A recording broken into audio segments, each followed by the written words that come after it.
Assalamualaikum warahmatullahi wabarakatuh. Pada video pembahasan kali ini kita akan membahas bab 4, yaitu sifat gelombang dari partikel. Jika bab sebelumnya kita sudah membahas sifat partikel dari gelombang, nah sekarang kita akan membahas sifat gelombang dari partikel. Kita mulai dari yang pertama, yaitu tentang hipotesis de Broglie, kemudian ketidakpastian gelombang klasik dan ketidakpastian Heisenberg. Hipotesis de Broglie. Jadi seperti yang sudah kita pelajari di bab 3, cahaya itu mempunyai sifat yang istimewa, yaitu cahaya bisa berperilaku seperti gelombang dan juga bisa berperilaku seperti partikel, atau biasanya dikenal dengan dualisme gelombang partikel. Nah, sekarang yang jadi pertanyaan, apakah hanya cahaya saja yang mempunyai sifat istimewa? Gitu. Jadi, apakah ada yang lain gitu selain cahaya yang mempunyai sifat istimewa ini? Atau sebenarnya semua benda itu juga mempunyai sifat istimewa.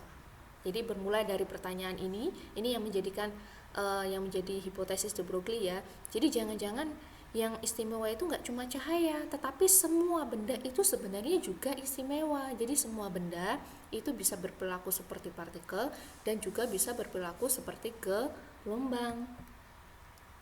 Nah, de Broglie itu berusaha untuk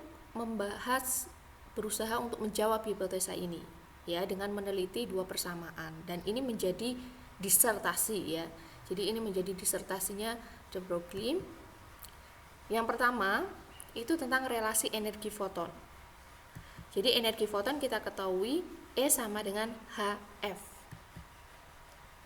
Jadi dari persamaan E sama dengan HF ini menunjukkan bahwa relasi energi foton yang terkait dengan frekuensi. Nah, kalau semisal persamaan ini berlaku untuk semua benda, ini persamaan 1 ya. Jadi kalau misalnya relasi ini berlaku untuk semua benda, maka energi yang ada di dalam persamaan ini itu maknanya apa? Jadi dengan meneliti E sama dengan HF, ya ini kan energi foton, E sama dengan HF. Nah, E yang ada di sini itu kan energi foton. Nah, kalau semisal berlaku untuk semua benda, berarti di sini adalah energi benda. Tetapi ini kan ada perbedaan. Energi foton ya, karena kita tahu foton itu bergerak dengan kecepatan cahaya, berarti kita harus menggunakan teori relativitas khususnya Einstein.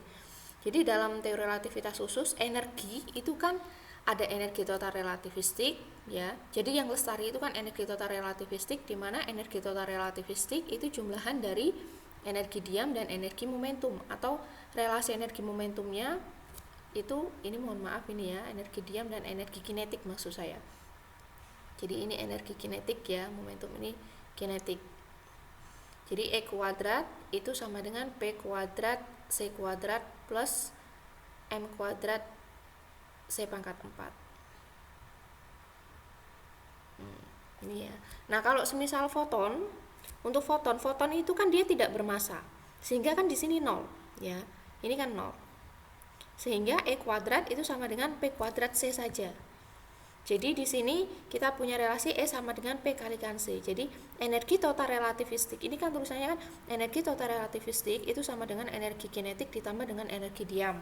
Nah, kalau semisal foton itu kan energi diamnya 0, sehingga energi total relativistik itu sama dengan energi kinetik.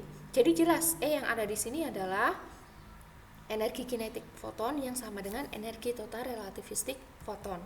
Nah, sekarang kalau semisal persamaan 1 ini harus berlaku untuk semua benda, maka untuk benda yang bermassa itu kan mengalami kebingungan. Nah, E yang ada di sini itu apakah energi total relativistiknya atau energi kinetiknya? Karena kan energi total relativistik itu kan tidak sama dengan energi kinetik.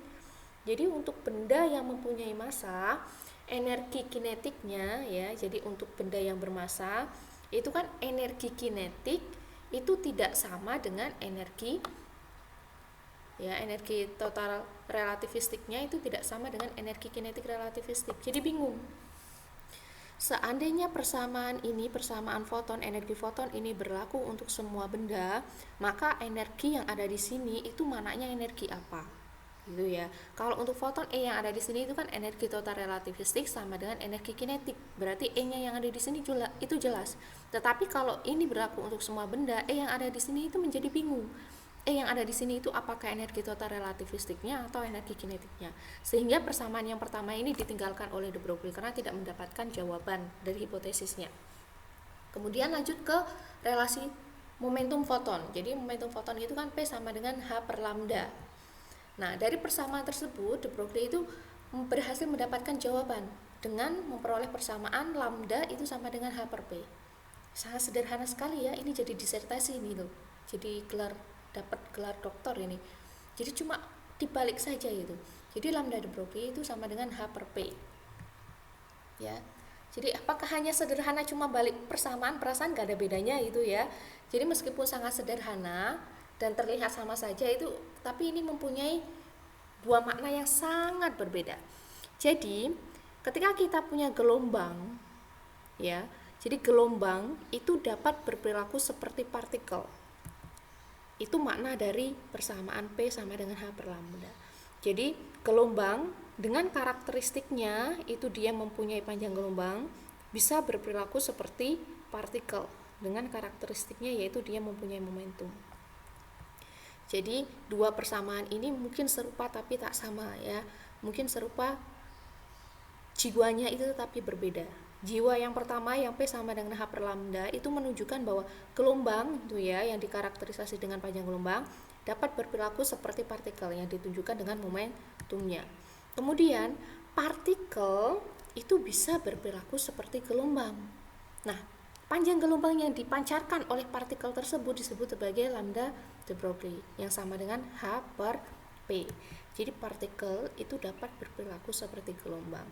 Jadi kedua persamaan ini seakan-akan sama, tinggal dibalik saja, tetapi mempunyai makna yang sangat berbeda. Ya. Kemudian muncul pertanyaan lagi, kita kan sebagai manusia itu kan berarti kita anggap sebagai partikel kan. Nah, pernah nggak kalau semisal Anda itu pernah merasa sebagai gelombang gitu? Bukan gelombang cinta ya, kalau gelombang cinta itu kan dirasakan ya, tetapi pernah enggak Anda itu merasakan sendiri sebagai gelombang? Rasanya seperti gelombang itu seperti apa gitu? Ini kan nggak bisa dibayangkan oleh kita ya. Masa sih kita manusia juga bisa seperti gelombang? Terus masa kita meliuk-liuk gitu? Kalau gelombang itu kan biasanya kan digambarkan meliuk-liuk kayak gitu ya. Nah, ini bagaimana gitu ya? Nah, penjelasannya seperti ini. Ini contohnya misalnya ya. Jadi misal di sini ada yang pertama, itu ada mobil ya.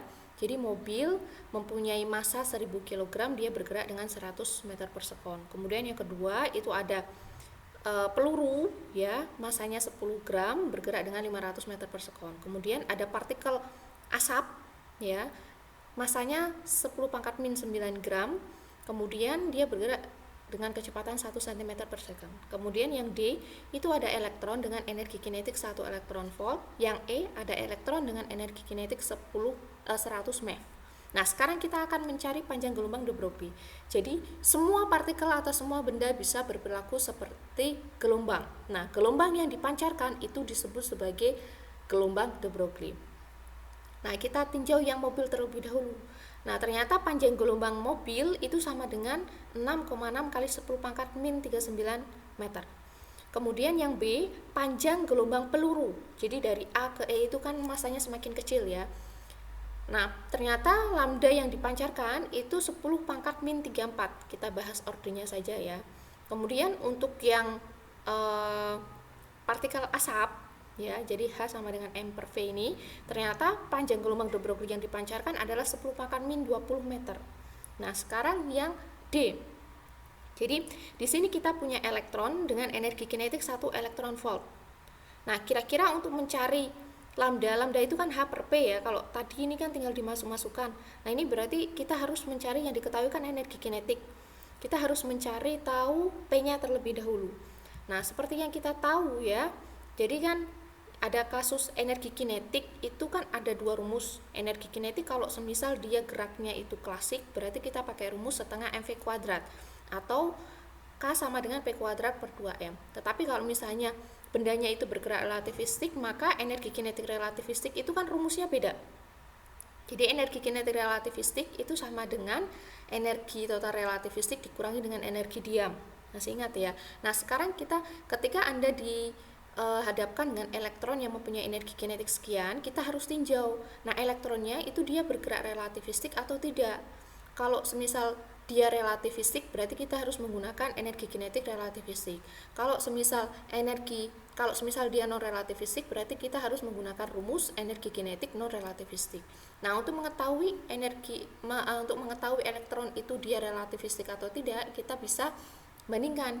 Jadi jika energi diamnya itu lebih besar daripada energi kinetik, maka dia bersifat relativistik.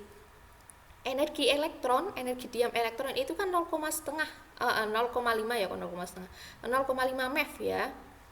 0,5 MeV. Nah, 0,5 MeV kalau dibandingkan dengan 1 elektron volt itu kan jauh lebih besar ya.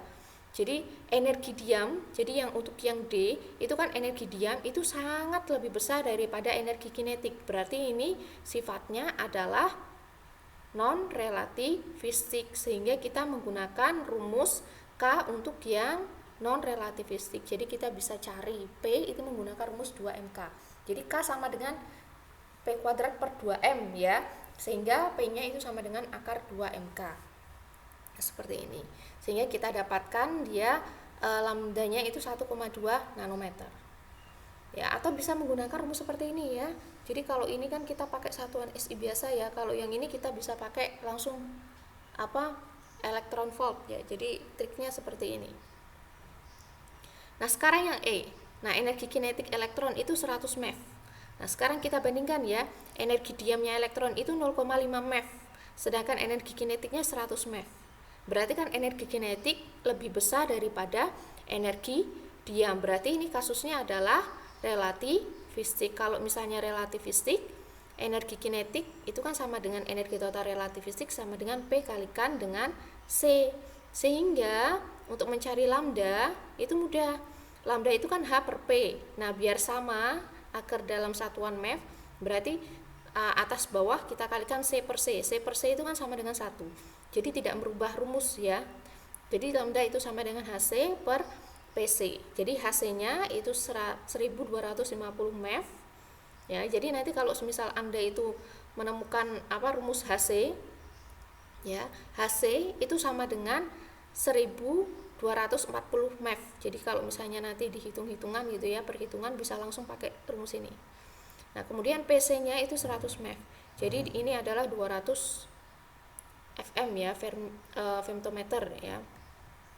Jadi kesimpulannya di sini kalau semisal Anda lihat dari massa yang paling besar ke massa yang paling kecil ya, panjang gelombang de Broglie-nya ini sangat kecil sekali ya, min 39, min 34, min 20. 1,2 nanometer itu kan berarti 10 pangkat min 9, 10 pangkat min 9.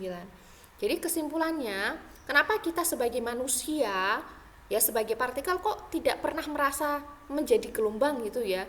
Karena ternyata panjang gelombang de Broglie yang dapat diamati itu adalah panjang gelombang de Broglie yang dipancarkan oleh partikel yang berukuran atom atau inti. Jadi kita sebagai manusia yang mempunyai massa sangat besar, sebenarnya kita juga bisa berperilaku seperti gelombang dengan memancarkan panjang gelombang de Broglie. Hanya saja panjang gelombangnya itu tidak bisa diamati di laboratorium. Nah, panjang gelombang yang bisa diamati di laboratorium adalah panjang gelombang yang dipancarkan oleh partikel-partikel yang ukurannya itu sangat kecil atau seukuran inti atom. Nah, sekarang kita lanjut membahas apa bukti bahwa partikel itu bisa berperilaku seperti gelombang. Kalau yang sudah kita bahas ini kan rumusnya ya, tetapi fenomenanya itu apakah memang benar seperti itu? Nah, kita akan membuktikannya melalui ada eksperimen ya. Jadi mungkin Anda masih ingat tentang eksperimen celah ganda Young gitu ya. Jadi karakteristik dari gelombang. Jadi yang namanya karakteristik dari gelombang itu bisa mengalami difraksi, bisa mengalami interferensi ya. Jadi gelombang, jadi sumber gelombang ya, misalkan ada sumber gelombang kemudian dilalukan pada dua celah ganda yang sempit gitu ya. Misalnya A dan B. Kemudian ini Jadi kan sub bergelombang dilewatkan pada dua celah sempit. Panjang gelombang ini dia akan masuk ke dua celah ini secara bersamaan. Ya, gelombang ini akan masuk ke dua celah ini secara bersamaan. Ya, kemudian setelah melewati celah ganda, ini kan seakan-akan kan gelombangnya kan jadi dua ini ya. Nah, di sini itu terjadi pola interferensi. Jadi kan gelombangnya itu kan semacam kayak terbagi dua, kemudian ada bagian yang saling tumpang tindih di sini. Jadi ada bagian yang saling tumpang tindih di sini. Nah, di sini terjadi jadi ini kan panjang gelombang yang keluar dari pintu A, ini panjang gelombang yang keluar dari pintu B ya. Kemudian di sini ada tabrakan antara panjang gelombang yang keluar dari A dan B. Nah, disinilah yang terjadi superposisi ya, superposisi. Jadi kayak semacam digabungkan gitu, superposisi. Sehingga kalau semisal kita lihat intensitasnya ya, nah dari superposisi ini kalau semisal kedua gelombang itu fasenya sama, maka akan muncul pola terang gitu ya. Kemudian kalau semisal dua gelombang ini fasenya berbeda, maka akan muncul pola gelap. Sehingga kan nanti di sini yang di layar itu nanti akan tampak pola interferensi berupa gelap terang gelap terang gelap terang. Yaitu hampir mirip seperti interferensi Michelson itu ya. Jadi seperti itu. Nah, kalau semisal kita lihat, kita plot intensitasnya. Jadi kalau semisal kita plot intensitasnya, jika gelombang keluar dari pintu A dan pintu B, kemudian kita plot intensitasnya, kita lihat seberapa banyak intensitas yang distribusi intensitasnya ya. Ternyata distribusi intensitas yang paling banyak itu yang ada di tengah-tengah. Kenapa? Bukan yang pas di A di sini atau B di sini ya. Karena di tengah-tengah ini itu kan terjadi gabungan antara yang keluar dari pintu A dan pintu B. Jadi yang ada di tengah-tengah ini dia lebih banyak intensitasnya ya. Jadi kita bisa menguji apakah partikel itu bisa berperilaku seperti gelombang dengan mengujinya apakah benar partikel kalau semisal kita gerakkan pada suatu celah, dua celah ganda, apakah terjadi pola interferensi atau tidak itu ya. Jadi misalkan ini elektron. Sebenarnya ini tidak masuk akal gitu ya. Bayangkan saja misalkan kita kan sebagai partikel, kemudian kita berada di ruangan yang ada dua pintu. Bisa nggak kalau kita sebagai gelombang berarti kita bisa masuk ke dua pintu itu dalam sekali waktu? Bisa nggak Anda misalnya kan ke ruangan itu kan misalnya di auditorium ada dua pintu, pintu pertama dan pintu kedua. Kalau semisal kita bisa berperilaku seperti gelombang berarti kita bisa masuk ke kedua pintu ini dalam waktu yang sama. Ya kalau misalnya kita bisa seperti itu kan medeni yo, maksudnya kan serem gitu. Masa kita bisa, kalau semisal teman Anda ngamatin Anda itu kan aneh. Masa Bu Isti bisa masuk ke dua pintu dalam sekali waktu? Jadi saya masuk pintu sana dan saya juga masuk pintu sini. Ini kan malah jadi terjadi curigasi ya. Maksudnya ada curiga gitu. Ini yang satu ini apakah yang asli, apakah yang satu ini yang bukan atau gimana gitu. Tetapi kalau semisal kita memang sebagai gelombang harusnya bisa seperti itu. Meskipun kalau di nalar itu juga nggak mungkin ya. Jadi misalkan ini contohnya ya, sumbernya adalah elektron. Elektron kan juga partikel. Kalau semisal di depannya itu ada dua pintu, logikanya elektron itu kan pasti cuma masuk di salah satu pintu ini saja. Entah di pintu 1 atau entah di pintu 2. Kan nggak mungkin satu elektron bersama-sama masuk di pintu 1 dan pintu 2 dengan elektron yang sama ya. Kalau semisal ada banyak sekali elektron, ya jadi misalkan Anda sendirian kemudian ada dua pintu, pasti Anda itu kalau nggak masuk ke pintu 1 ya pintu 2. Tapi nggak mungkin Anda langsung masuk ke kedua pintu ya, masa badan kita dibelah menjadi dua atau kemudian kita duplikat, itu kan enggak ya. Jadi ini juga hal yang terjadi juga sama dengan elektron. Jadi kalau semisal dilihat, kalau semisal elektron ditembakkan itu pasti kan elektron itu kan kalau nggak lewat pintu 1 ya lewat pintu 2. Nah, ini ada eksperimen ya. Jadi elektron dilewatkan pada dua celah ya. Kemudian di sini dipasang detektor. Kemudian di sini ya, di sini itu ini untuk yang single slit ya. Ini untuk kalau semisal celahnya cuma satu atau cuma satu. Single slit pattern. Jadi kalau semisal di sini itu dipasang kita ukur intensitasnya, ternyata hasilnya itu terjadi pola interferensi. Jadi kalau semisal ada eksperimen ya, elektron ditembakkan, kemudian di depannya itu dipasang dua celah ganda, maka di layar yang ada di sini ya, kita dipasang detektor, kemudian yang di layar di sini itu maka akan muncul pola interferensi. Jadi di sini itu muncul pola interferensi. Nah, kalau semisal kita lihat intensitasnya, itu yang di tengah-tengah itu paling tinggi. Kalau semisal nalarnya harusnya ya, yang paling tinggi itu kan yang di pintu 1 atau yang di pintu 2. Kan elektronnya udah masuk itu kan pasti berkumpul di sini. Ya, berkumpul di sini.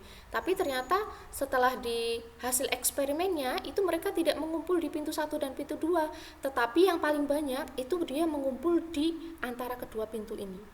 Ini kan berarti hasil eksperimennya sama seperti eksperimen ini ya, interferensi gelombang. Nah, ini menunjukkan bahwa elektron itu bisa berperilaku seperti gelombang melalui ya, bisa dibuktikan dengan munculnya pola interferensi. Meskipun ini juga agak nggak masuk akal ya, karena kan kita itu sebagai partikel klasik, lagi-lagi kita hidupnya itu klasik ya, untuk memahami yang relativistik dan kuantum itu agak kesulitan karena ini seperti tidak masuk akal gitu. Jadi memang beginilah ya. Jadi elektron itu sebagai partikel itu juga dapat berperilaku seperti gelombang dengan munculnya pola interferensi. Kemudian ada asas saling lengkapi ya. Jadi elektron itu dapat berperilaku seperti partikel ataupun gelombang, tetapi kita tidak dapat mengamati keduanya itu secara serempak. Jadi begini, elektron akan berperilaku seperti partikel jika kita menghendakinya itu berperilaku seperti partikel. Jadi kalau semisal elektron ditembakkan, di depannya itu ada elektron, maka akan terjadi tumbukan. Atau di depannya ada proton, maka akan terjadi tumbukan. Berarti elektron yang ada di sini itu dia sifatnya sebagai partikel. Tetapi kalau semisal kita punya elektron, di depannya itu ada dua celah ganda, berarti kita secara tidak langsung menghendaki elektron itu berperilaku seperti gelombang. Maka dia akan berperilaku seperti gelombang dengan menghasilkan pola interferensi. Jadi elektron itu bisa berperilaku seperti partikel ataupun bisa berperilaku seperti gelombang, itu tergantung terhadap kemauan kita. Kita menghendaki dia itu berperilaku seperti gelombang, maka dia akan berperilaku seperti gelombang. Kalau kita menghendaki dia berperilaku seperti partikel, maka dia akan berperilaku seperti partikel. Tetapi kita tidak bisa mengamati sekali waktu elektron itu sebagai partikel dan gelombang. Jadi nggak bisa. Jadi kalau misalnya kita sendiri ya, kita itu berperilaku seperti partikel jika memang kita menghendaki diri kita itu seperti partikel. Ya kalau ada tembok ya kita pasti nabrak gitu ya. Nah, kita itu bisa berperilaku seperti gelombang jika kita menghendaki diri kita itu menjadi gelombang. Tetapi kita tidak bisa menjadi partikel dan gelombang dalam sekali waktu. Itu ya.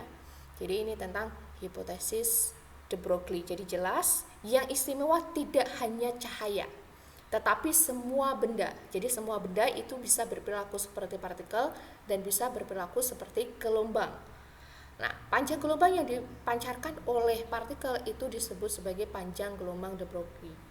Nah, kenapa yang kita sebagai manusia tidak bisa mengamati panjang gelombang yang kita pancarkan? Karena ternyata yang bisa diamati di laboratorium adalah panjang gelombang punyanya partikel yang masanya sangat kecil sekali. Begitu, ya.